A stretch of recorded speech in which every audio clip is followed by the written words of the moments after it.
Suasana begitu hening. Hanya tangisan tertahan dari Titik Soeharto yang terdengar. Semua anggota keluarga Cendana ada di situ.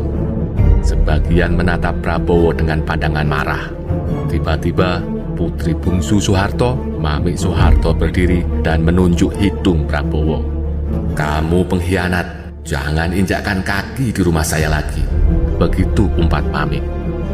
Di mata keluarga Cendana kala itu, Prabowo dicap sebagai pengkhianat. Dia dianggap sebagai jenderal yang ingin melengsarkan presidennya sendiri. Prabowo membela diri tapi sia-sia. Bahkan permohonannya untuk sekedar mempertahankan rumah tangganya pun gagal. Pak Harto berkata dengan tegas kepada Titik putrinya, "Tinggalkan pengkhianat itu." Tangis Titik pun pecah memenuhi seantero rumah. Akhirnya Prabowo dengan lunglai berjalan keluar sambil berkata kepada istrinya, "Jika tidak denganmu, juga tidak dengan siapapun. Cinta ini berawal darimu, maka habis juga denganmu."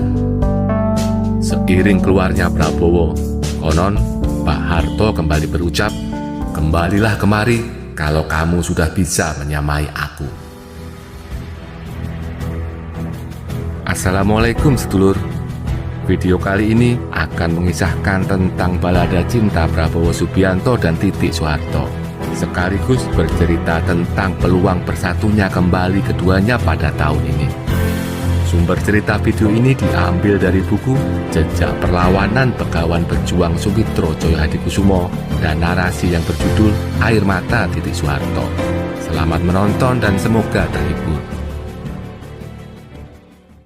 Prabowo Subianto dan Titik Soeharto pertama kali bertemu ketika Titik menjadi murid Sumitro Djoyohadikusumo, dosen Fakultas Ekonomi Universitas Indonesia. Keduanya sama-sama jatuh hati dan memutuskan berpacaran. Menurut Sumitro, Titik bukanlah pacar pertama Prabowo. Sebelumnya, sang anak pernah berpacaran dengan seorang gadis Jogja, tapi putus karena kesibukan tugas militer. Sampai suatu hari, Prabowo meminta izin kepada Sumitro untuk mengenalkan seorang teman wanita. Prabowo cuma berkata bahwa pacarnya itu adalah salah satu murid ayahnya. Belakangan diketahui sang murid itu adalah Titik Soeharto. Sumitro pun berpesan khusus kepada putranya, "Kalau kali ini kamu tidak serius, payah deh kamu." Begitu kata Sumitro. Setelah itu, Prabowo bergerak cepat dan memperkenalkan putri Soeharto itu kepada neneknya. Pada kunjungan awal, nenek Prabowo belum tahu siapa sebenarnya Titik Soeharto. Dia hanya mengira Titik adalah anak Jogja yang kebetulan sedang kuliah di Jakarta. Sampai kemudian pada kunjungan kedua, kemenakan Sumitro justru mengenali Titik dan memberitahu kepada ibunda Sumitro bahwasanya teman Prabowo itu sebenarnya adalah putri Presiden Soeharto. Sang nenek pun terperanjat. Semenjak itu, sang nenek berubah sikap. Bukannya tidak setuju, tapi sang nenek sangat anti budaya feodal. Dia tahu benar bahwa Ibu Tien Soeharto berasal dari kota Solo, dari Keraton Mangkunegaran yang terkenal sangat feodal. Ini tentu sangat berbeda dengan budaya nenek Prabowo yang sangat egaliter. Namun baik Sumitro maupun ibunya sesungguhnya cukup tertarik dengan kepribadian Titik yang dinilai sangat rendah hati dan sopan. Sampai kemudian pada sebuah upacara di Istana Negara, Ibu Tien Soeharto mendekati Sumitro. Dia berbisik-bisik soal kedekatan Prabowo dan Titik. Ibu Tien ingin hubungan anaknya dengan Prabowo ditingkatkan ke level yang lebih serius. Sumitro saat itu masih bingung. Dia bertanya kepada Prabowo mengenai keseriusannya. Prabowo pun menjawab, "Ya, nanti saya lamar." Prabowo pun terkejut saat diberitahu bahwa ia tidak boleh melamar sendirian. Tapi ia harus datang dengan seluruh keluarga besar. Singkat cerita, keluarga Soeharto menerima lamaran keluarga Sumitro dengan baik dan penuh hormat. Ibu Tien kala itu terlihat sangat berbahagia. Prabowo dan Titik menikah pada 8 Mei 1983 di Taman Mini Indonesia Indah setelah 2 tahun berpacaran. Pernikahan digelar dengan adat Jawa dan sangat meriah. Saat menikah, Prabowo berumur 31 tahun, sementara Titik 23 tahun dan masih berstatus mahasiswi semester akhir. Setahun kemudian, atau pada 22 Maret 1984, mereka dianugerahi seorang anak laki-laki bernama Ragowo Hedi Prasetyo atau yang akrab disapa Didit Prabowo. Waktu berlalu dengan cepat. 15 tahun setelah pernikahan, Indonesia dirundung krisis ekonomi parah. Di seantero negeri, marak demonstrasi mahasiswa yang meminta Soeharto turun dari jabatan presiden.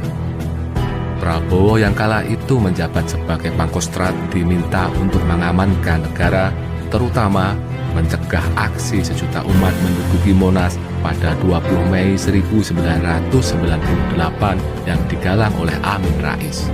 Dengan pendekatan persuasif, Prabowo berhasil membuat Amin Rais membatalkan rencana menduduki Monas. Masih di tanggal 20 Mei, usai bertemu B.J. Habibie, Prabowo datang ke Cendana.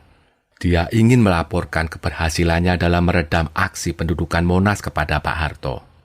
Ternyata, di ruang keluarga sudah ada Pak Harto bersama anak-anaknya dan ditemani Panglima ABRI Jenderal Wiranto. Semula Prabowo ingin bergabung, namun Tutut dan Mamik Soeharto menghalangi. "Kamu kemana saja? Mengapa membiarkan mahasiswa menduduki gedung MPR DPR?" tanya Tutut dengan nada keras. Prabowo dengan sengit balik bertanya, "Apakah saya harus menembaki mahasiswa itu agar tidak menduduki gedung MPR DPR?" Keluarga Cendana tambah meradang. Mereka beranggapan Prabowo punya agenda tersembunyi. Prabowo dinilai telah berkonspirasi dengan B.J. Habibie, Amin Rais, dan para reformis lain untuk melengsarkan Soeharto. Mamik Soeharto dengan amarah membuncah kemudian menunjuk hidung Prabowo dan berkata, "Kamu pengkhianat, jangan pernah menginjakkan kakimu di rumah saya lagi." Titik Soeharto yang ada di dalam ruangan hanya bisa menangis kencang melihat suami terkasihnya diamuk oleh keluarga besarnya. Prabowo terpaku, dia merasa telah difitnah habis-habisan. Di luar dia dianggap sebagai antek keluarga Cendana, sementara di dalam dia dianggap sebagai pengkhianat. Apalagi setelah itu Pak Harto memberikan perintah yang mengagetkan. "Tinggalkan pengkhianat itu," kata Pak Harto kepada Titik.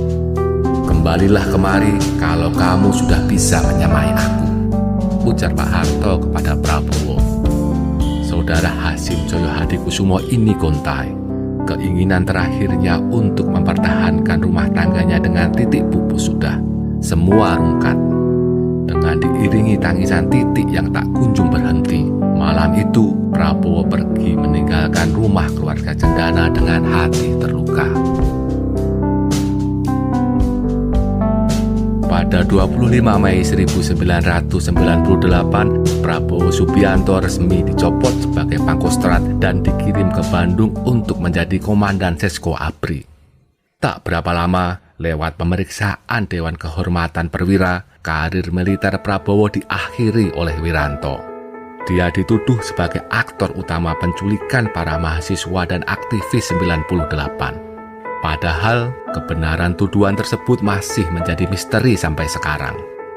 Karena tekanan politik yang begitu dahsyat dan fitnah yang bertubi-tubi, Prabowo akhirnya pergi meninggalkan Indonesia. Dia menerima ajakan teman karibnya, yakni Raja Abdullah dari Yordania untuk tinggal di sana. Seiring kepergiannya ke luar negeri, biduk rumah tangganya dengan Titik pun makin rapuh. Dan akhirnya pada tahun 2000, Prabowo dan Titik dipaksa bercerai meski keduanya masih saling cinta.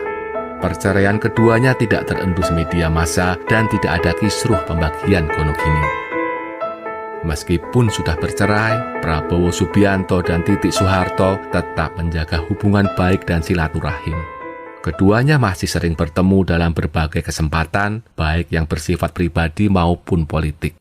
Baik Prabowo maupun Titik juga tidak saling menikah lagi usai lebih dari 25 tahun bercerai. Keduanya masih menyimpan kenangan indah dari masa lalu. Mereka juga masih saling mendukung dan menghormati satu sama lain. Kini, setelah Prabowo sukses memenangi pemilihan presiden 2024, akankah keduanya kembali rujuk? Dalam sebuah sesi wawancara dengan Aiman pada 2015 lalu, Titik memberikan jawaban tentang peluang rujuk. Titik menjawab bahwa belum ada niatan untuk rujuk. Buat apa? Kata Titik. Toh keduanya sampai sekarang selalu berhubungan baik dan saling mendukung dalam setiap kesempatan. Keduanya juga bisa membesarkan Didit bersama-sama meski tidak berstatus suami istri. Tapi itu jawaban 10 tahun lalu ya sedulur. Bisa jadi tahun ini jawaban Titik akan berbeda. Ingat, bukankah kini Prabowo sudah menyamai Pak Harto? Sebuah syarat yang diminta Pak Harto kepada Prabowo jika ingin bersatu lagi dengan putrinya.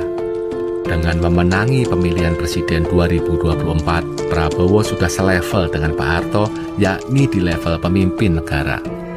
Mari kita tunggu kabar baik dari keduanya.